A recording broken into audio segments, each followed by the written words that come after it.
পরিবারের ৬ সদস্য নিয়ে এক হাতেই সংসার জীবন, একবেলার না খেয়েই চলছে বিল্লাল শেখের মানবেতর জীবনযাপন। নিজের থাকার ঘর না থাকায় অন্যের ঘরে করছে বসবাস।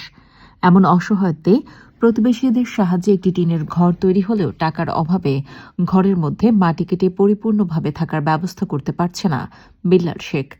বলছি গোপালগঞ্জের কাশিয়ানী উপজেলার রাজপাট ইউনিয়নের দহিসরা গ্রামের বিল্লাল শেখের কথা।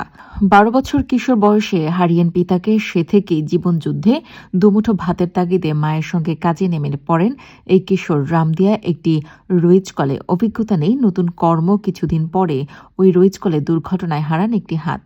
এক হাত হারিয়ে মনোবল ভেঙেনি বিল্লাল শেখের।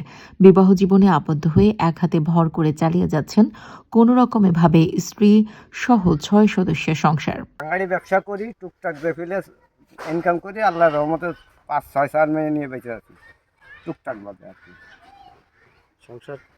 সংসার একবেলা খাই, একবেলা না খেয়ে খাই।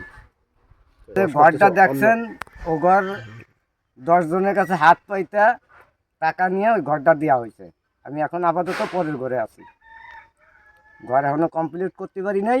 এখনো মনে করেন ৮-১০ হাজার টাকা লাগবে মাটি মুটি কাইতে কমপ্লিট করে ঘরে উঠতে। আমরা সংসারে পরিবারে ৬ জন, কিন্তু আমার স্বামীর একটা হাত নাই। আমি খুব কষ্টে এই জীবনযাপন করি। এক হাতের কামাই মনে করেন, তাই দেখি সংসার কোনো রকম চলে। তার মধ্যে ছেলে মেয়ে ২ জনরে আমি লেখাপড়ি করাই। বুঝছেন, আমি এখন নিজের ঘর নাই বিধায় চাচা শ্বশুরের ঘরে থাকি। এই গ্রামের কিছু মানুষ আমাদের একটা ঘর তুলে দিয়েছে, এখনও সেই ঘরে অভাবের কারণে আমি উঠতে পারিনি। দেখা যায় আমি এক অক্ত খাইলে আরেক অক্ত আমার না খেয়েও দিন যায়, আবার ২ অক্ত খাই, এমন আছে ৩ অক্ত কোনো কোনো দিন কম বেশি করে আর কি ওই দিয়ে চলি। বাড়ির সবাইও দেখে। কাশিয়ানী রিপোর্টার্স ফোরামের অনুসন্ধানে বিল্লাল শেখের জীবন কাহিনী নিয়ে প্রতিবেশী আয়ুব বলেন, ছোটবেলায় বিল্লালের বাবা মারা যান। সে থেকে মায়ের সঙ্গে কাজে গিয়ে একটি হাত পঙ্গু হয়ে গেছে। এখনই এক হাতে সব কাজ করে সে। ছোট ছোট ছেলে মেয়ে নিয়ে খেয়ে না খেয়ে চলছে তার সংসার। এদিকে বিল্লাল শেখ তার নিজের আয়ের উপর ভর করে চললেও কারো কাছে হাত পাততে হয় না মুখোমুখি। বাগানের মাল বিক্রি করে স্বল্প আয় চলে তার সংসার। কষ্ট চালানোর পরে তো আসলে চলে না, তো যে ইনকামও অসুস্থ মানুষ, ওর তো কোনো সুস্থতা ভালো না, শরীরও ৩টা ছেলে মেয়ে নিয়ে চলা খুব কষ্ট হয়।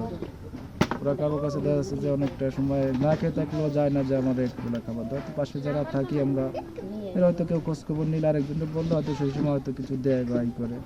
এইভাবেই এমনি স্বভাব চরিত্র সব দিকেই ভালো আছে, কিন্তু সে তো অসুস্থ লোক তুলিয়া হিসেবে।